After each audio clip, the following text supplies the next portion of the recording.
Thank you for clicking the video to watch. It's part 4 from Disney. It's an overview. We're at the overview now. So let's go. Disney and Disney World are world famous and the pride of America. They are also extremely important programming centers for the Illuminati to create total mind-controlled slaves.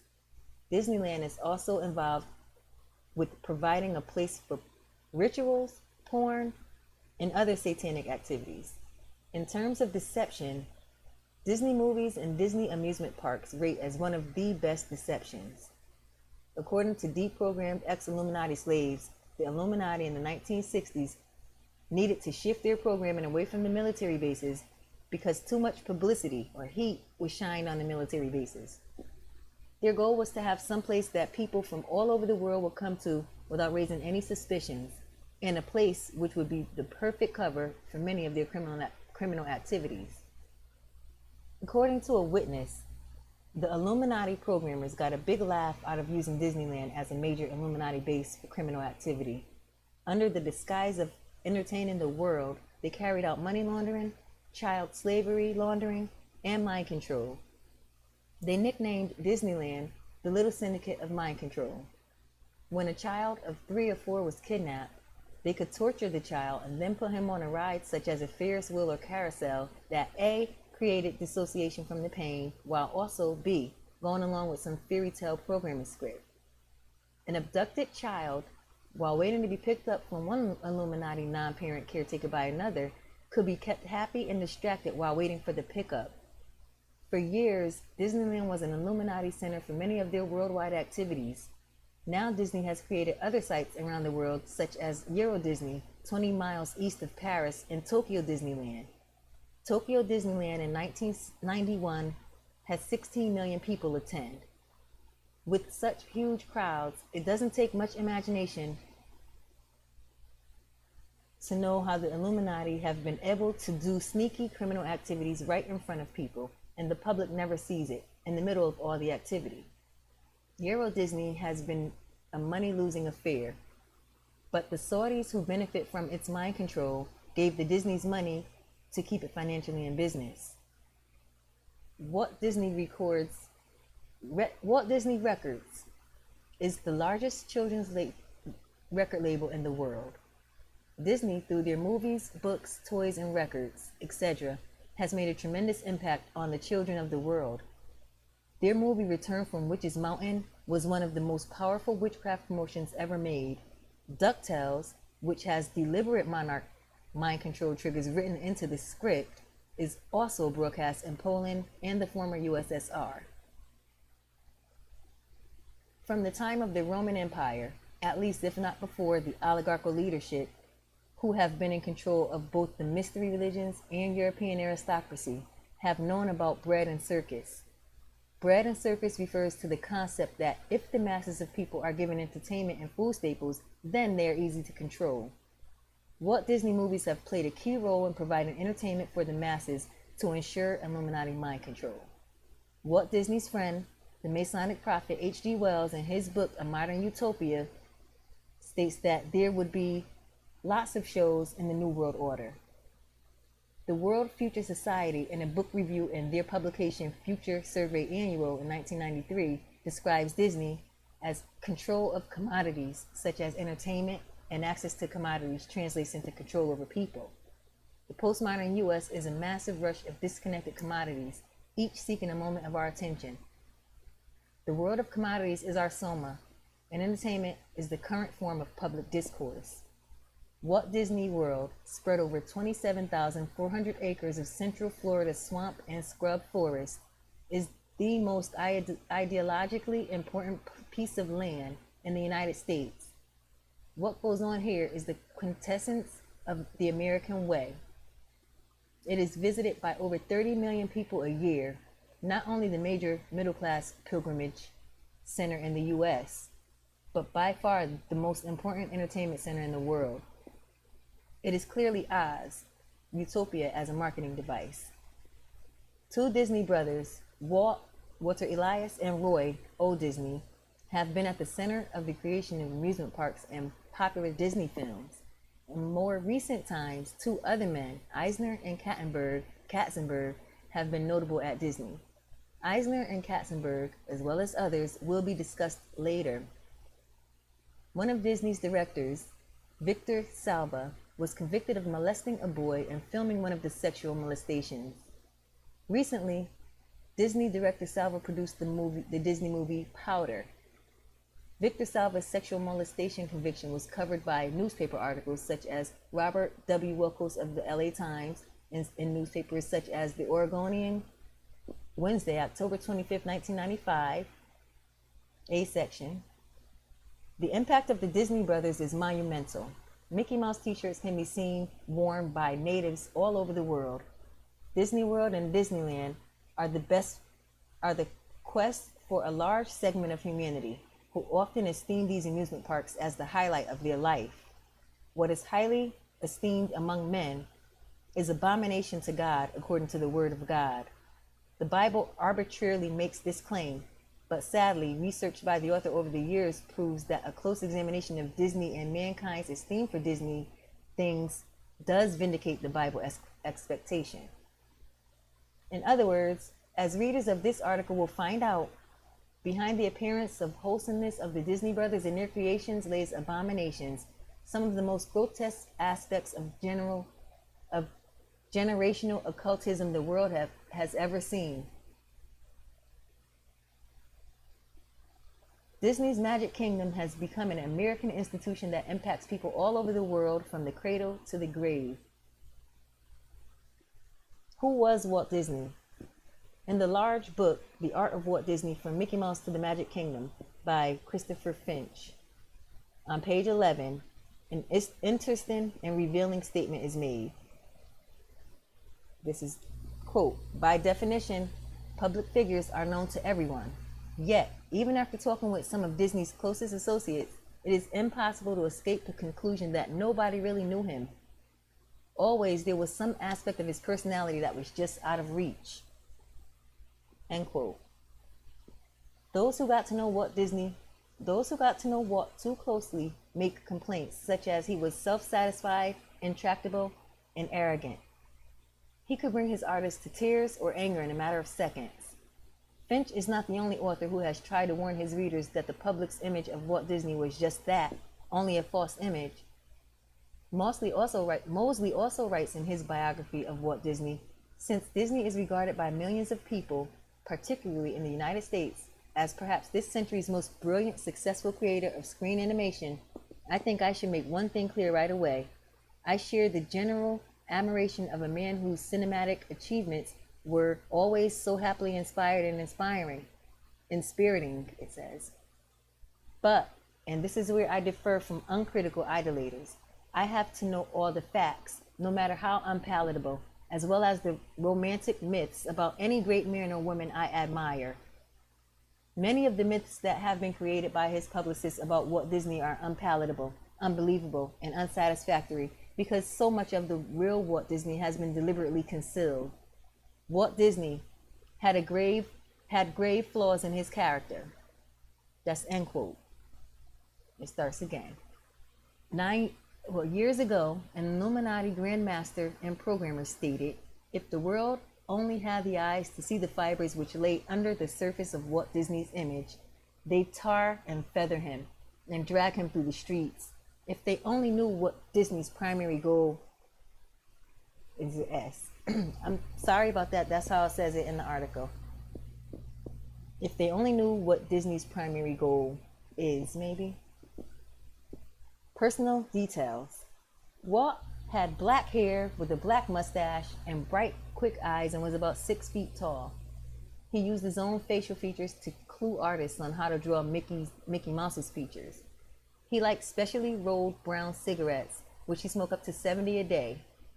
He picked up the smoking habit in the Army. Excuse me. He loved expensive Scotch whiskey, red sunsets, and horses. He had a vacation home in Palm Springs, California, called the Smoke Tree Ranch. He often wore the ranch's letter, STR, emblazoned on his necktie. He played lots of golf with Bob Hope and Ed Sullivan at the ST Ranch. His home was an estate in Holmby Hills. The Holmby Hills estate was located in a plush area where lots of rich show business families lived. It was located between Bel Air and the code word for Satan and Beverly Hills. Walt spent many of his nights at the Disney Studios, and later he had his own private quarters at the center of Disneyland. He had recurring bouts of insomnia. For his nerves and insomnia, he'd take alcohol and tranquilizers. He'd go weeks on end without stepping foot on the Holmby Hills estate and seeing his family. The main topic at the studio by the staff during different time periods was Walt's bizarre behavior. He would not be available until late afternoon, when he would emerge from the studio's subterranean maze of tunnels where supposedly he was chatting with the maintenance engineers every day. The value of his estate when he died was $35 million, of which Lillian, his wife, inherited half. In his later years, when Disney took a vacation, he went to Paris for 3 weeks, and 3 weeks at the Hotel du Cap in Antibes, and then cruised on Fritz Lowe's yacht with Ron and Diane Disney. In England, Walt spent time with the British royal family and met privately with Masonic prophet H.G. Wells. In Rome, Walt visited privately with the Pope and the dictator Mussolini. In 1966, Walt died.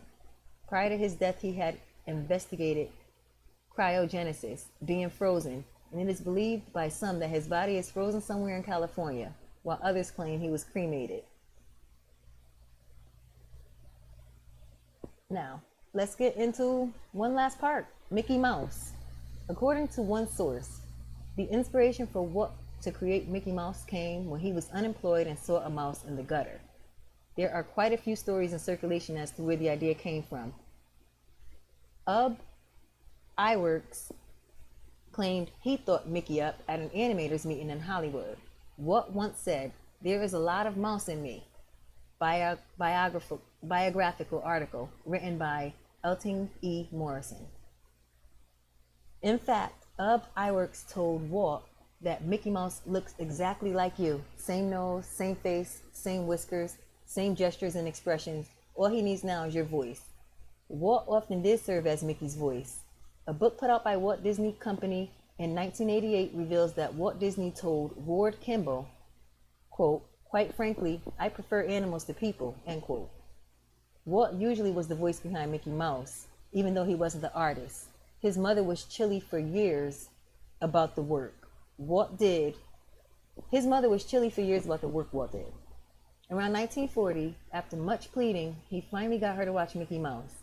His unsupportive mother, which he would within a few years learn was not actually his biological mother, told him she didn't like Mickey Mouse's voice, to which he told her it was his, and then she responded by saying he had a horrible voice. The cold towel she threw on Mickey Mouse helped convince Walt to quit making Mickey Mouse cartoons. Very few came out of Disney after that, and the very next Mickey Mouse full-length feature cartoon, Fantasia, had Mickey mostly silent. Walt's idea for The Sorcerer's Apprentice was based on some of his own ideas. Walt had the dream, which was used for Mickey Mouse in The Sorcerer's Apprentice, of having complete control of the earth and the elements. Disney and Disney World were partial fulfillments of that dream for control. Walt's final project, just prior to his death, was the meticulously restored version of the witchcraft film, Bedknobs and Broomsticks. As a programming device, Mickey Mouse works well because it plays on the subconscious, the genetically transmitted fear of mice that women have.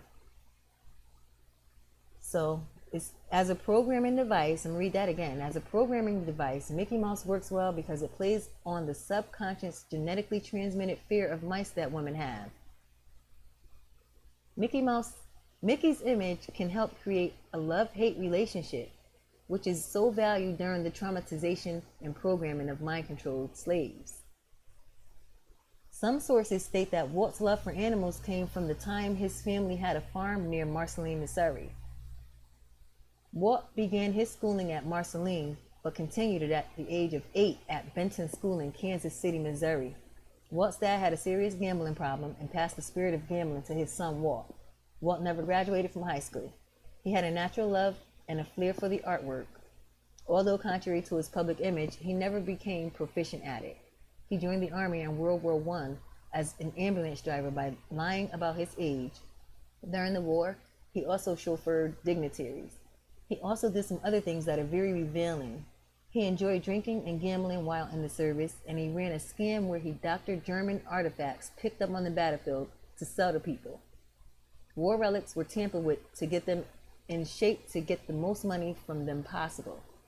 Walt took the battle souvenirs and dressed them up, for instance, coating the insides of helmets with grease, hair, and blood and putting holes in them to make them into expensive souvenirs. This shows that Walt was willing to build illusions if it paid. He could be deceptive if he saw an advantage to it. From gleanings from things Walt said to people, it appeared that as a child, he'd seen the darker side of life. For instance, his father had a habit of beating on him in the basement and had had some interesting exposure to magic as a child. Bob Thomas writes, Walt took a boyish delight in playing tricks on his parents. He was fascinated with magic tricks. After the military, Walt hoped to have a career as an artist. He applied to the advertising agency of Pesman Rubin. Roy, his brother, claimed that Pesman Rubin hired Walt as a personal favor to Roy, who handled the agency's account at the bank Roy worked at. Walter lasted a month until the advertising agency let him go due to Walt's singular lack of drawing ability. According to Current Biography, 1952, in 1923, Walt and Roy had together $290. They borrowed $500 from another Disney, one of their uncles named Robert Disney, and began to make cartoons. Robert Disney had retired in the LA area in Ellendale, California, after a successful mining career. Robert had always been close to Walt's father, Elias, and helped Walt and Roy out when they came to California. Walt loved to study Charlie Chaplin, a member of the Collins family. He scrawled notes about his body language, facial features, and his gag methods. He also read everything he could about animation and cartooning. They worked out of their uncle's garage in Hollywood, California. They were finally able to make a good cartoon, Steamboat Willie, in 1928, which became an instant hit. Pardon me. As with many things in life, the cartoon was not only good, but Walt finally had the right connections. On November 18, 28, Steamboat Willie was shown in a small independent theater without any advance promotion or advertising.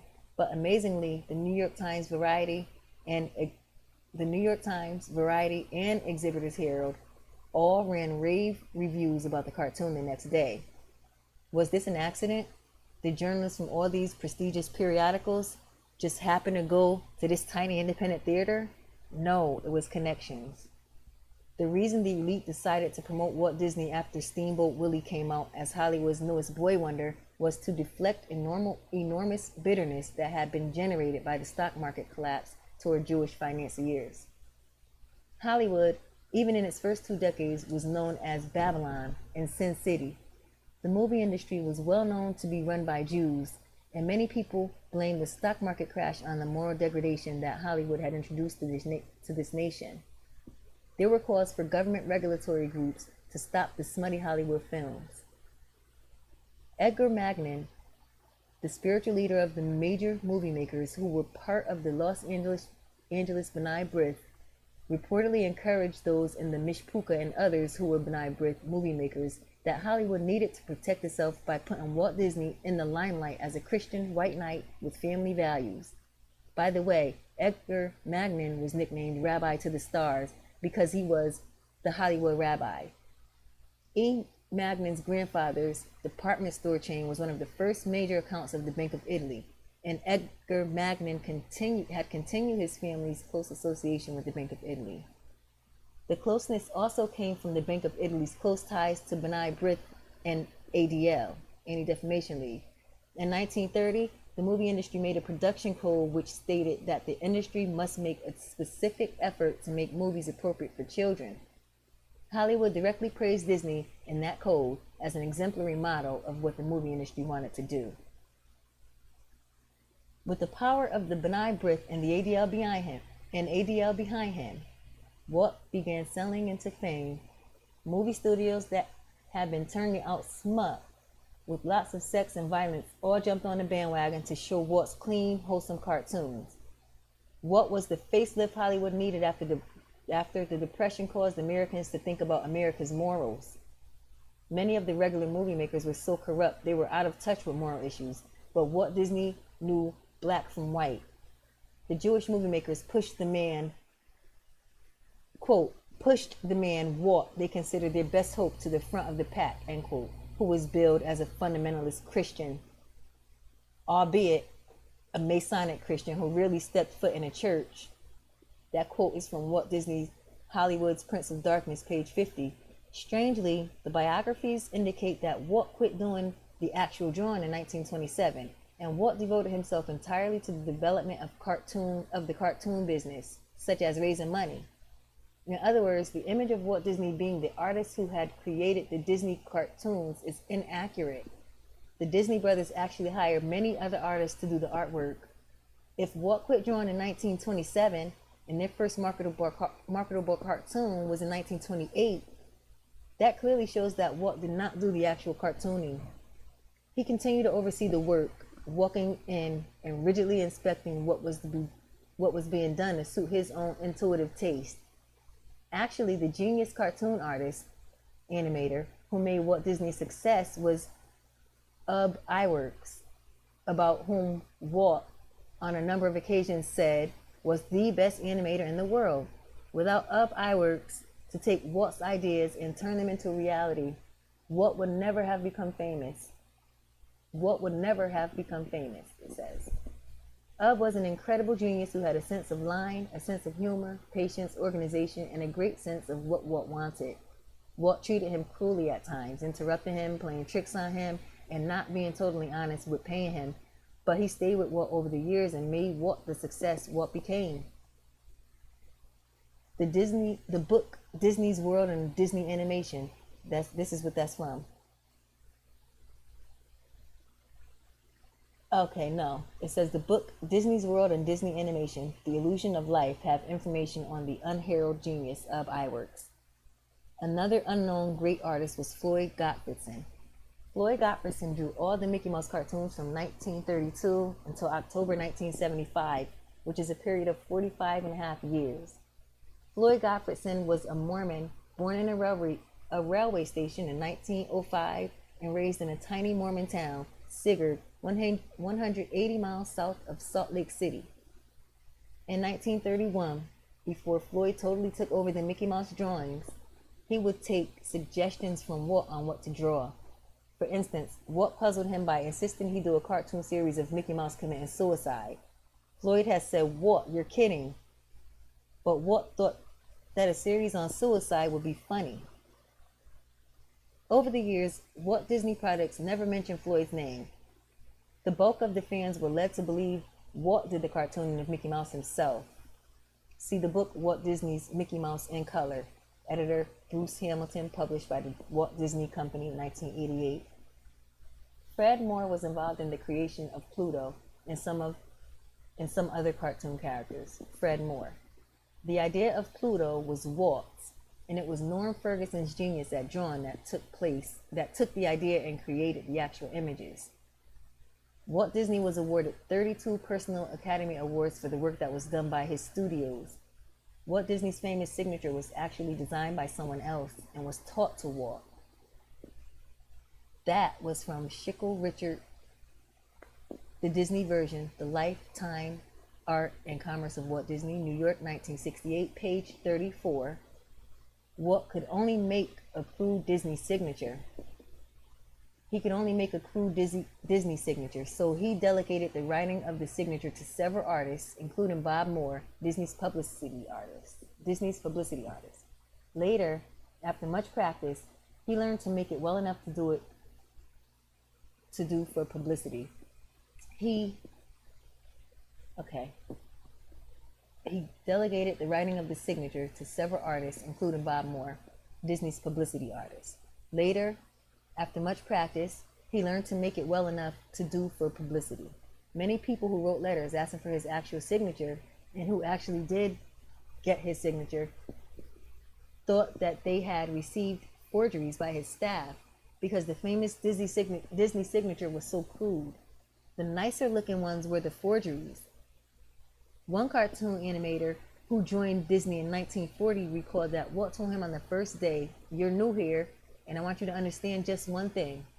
What we're selling here is the name Walt Disney. If you can swallow that and always remember it, you'll be happy here.